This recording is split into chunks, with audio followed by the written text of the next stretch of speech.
உங்கள் வாழ்க்கை அடுத்த ஜென்மெல்லாம் கிடையாது.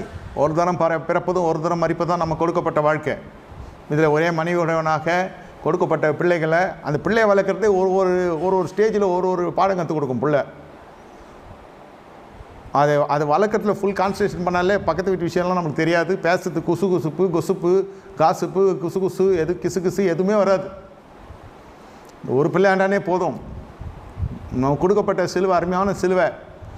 இவனை ஆளாக்கி உருவாக்கி இவனை கிறிஸ்துக்குள்ளே திறனை நடத்துக்கிற பொழுது நீங்கள் உலகம் முழுவதும் போய் செய்கிற ஊழியத்துக்கு சமம். நிறைய பேர் ஊழியத்தில் முக்கியத்துவம் கொடுத்துட்டு பிள்ளைங்களை தாராத்துருவாங்க. அது வரைக்கும் சபை மெச்சுக்கொள்கிறேன்.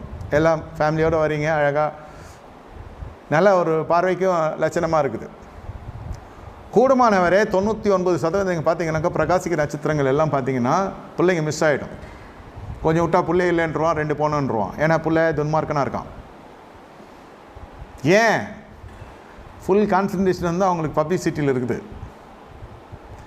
வேதம் சொந்த குடும்பத்தை விசாரிக்க தவறினால் நீ அவிசுவாசலும் கெட்டவனா காணப்படுவா, விசுவாசம் மறுதலுத்துனா காணப்படுவ. இது பலமான ஆகாரம். இந்த ஆகாரத்திற்குட்பட்டவர்களாய் நீங்கள் இருக்கிறீர்களா? நானும் என் வீட்டாரும் கர்த்தரை சேவிப்போம். அதெல்லாம் சும்மா சேவிக்க முடியாது. கர்த்தராக இயேசு கிறிஸ்துவை விசுவாசிக்கணும். நான் விசுவாசிக்கிறேன் ஐயா, அப்போ எங்கே ரட்சிப்பு? வீட்டில். இது சொல்கிறது தான் பலமான ஆகாரம். விசுவாசம் சோதிக்கப்படணும். கர்த்தராக இயேசு கிறிஸ்துவை விசுவாசி, பின்னையும் வீட்டார் ரட்சிக்கப்படுவீர்கள். இல்லையா, பெத்த பிள்ளை ரட்சிப்புக்குள்ளே இருந்து எஸ்கேப் ஆயிடுச்சு. கையிலேருந்து ஸ்லிப் ஆகிடுச்சு. பொருள் ஸ்லிப்பான மாதிரி அந்த பருவம் வந்து ஸ்லிப் ஆகிடுது பசங்க. ஏன்? விசுவாசம் சோதிக்கப்படல ஐயா.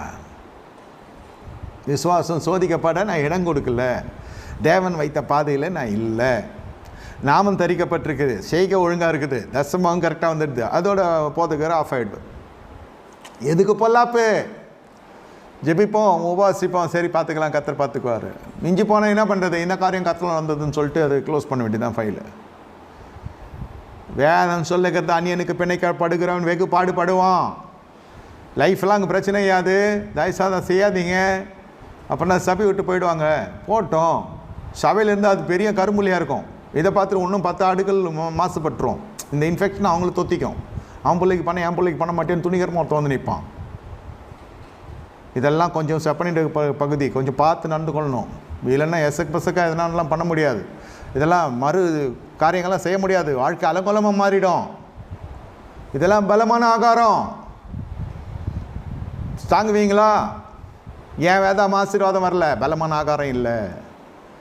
அதனால தான் இப்படி லோல் பட்டு கொண்டிருக்கிறது.